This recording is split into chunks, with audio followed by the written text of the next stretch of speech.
বিএনপির ভারপ্রাপ্ত চেয়ারম্যান তারেক রহমানের স্ত্রী ডক্টর জুবাইদা রহমান ও মেয়ে ব্যারিস্টার জায়মা রহমান গুলশানের বাসায় পৌঁছেছেন। দুপুর 12:55 দিকে পুলিশ ও চেয়ারপারসনের সিকিউরিটি ফোর্সের পাহারায় তারা গুলশানের 196 নম্বর সড়কের বাসায় পৌঁছান। এর আগে তারেক রহমান ও তার পরিবারের সদস্যদের বহনকারী বিমান বাংলাদেশ এয়ারলাইন্সের ফ্লাইটটি সকাল 9:57 সিলেট ওসমানী আন্তর্জাতিক বিমানবন্দরে অবতরণ করেন। সেখানে স্বল্প সময়ের যাত্রা বিরতি শেষে বেলা 11:41 ফ্লাইটটি ঢাকার হযরত শাহজালাল আন্তর্জাতিক বিমানবন্দরে অবতরণ করে।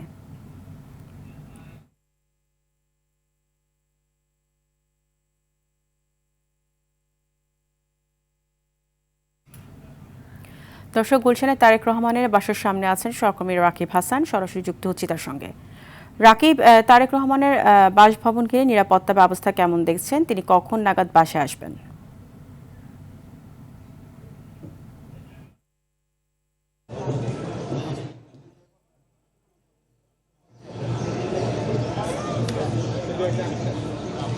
ফারিয়া, আজ সেই মাহেন্দ্র খন যা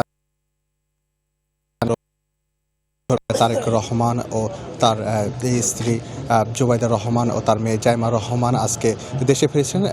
জাইমা রহমান ও জুবাইদা রহমান ঠিক 12:55 নাগাদ কিন্তু গুলশানের 196 নম্বর এই বাসাটিতেই, সাদা রঙের এই বাসাটিতেই তারা অবস্থান করছিলেন এবং তাদের প্রোটোকলে ছিল পুলিশের সঙ্গে কিন্তু সিএসএফ কিন্তু তারা প্রোটোকল দিয়ে এখানে নিয়ে এসেছিলেন এবং ঠিক 4:40 নাগাদ তারা আবারও সেই এভার কেয়ারের দিকে রওনা হয়েছেন এবং সেখানে আমরা দেখতে পাচ্ছি যে সেই প্রোটোকলে কিন্তু তারা গিয়েছেন। এখানে তার এই বাসাকে ঘিরে সব ধরনের নিরাপত্তা নেওয়া হয়েছে।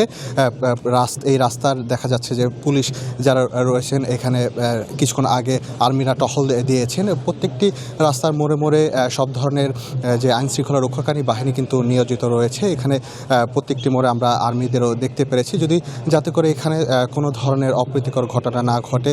আর বাহিরে এর পাশেই কিন্তু যার নেতাকর্মীরা অবস্থান করছেন, যদি এক নজর তারেক রহমানকে দেখতে পারে বা তার পরিবারের কাউকে যদি দেখতে পারে, তারা এখানে ঠিক 3 ঘন্টার বেশি সময় ধরে এই সাদা রঙের এই বাসাটিতেই জুবাইদা রহমান ও জাইমা রহমান অবস্থান করেছিলেন।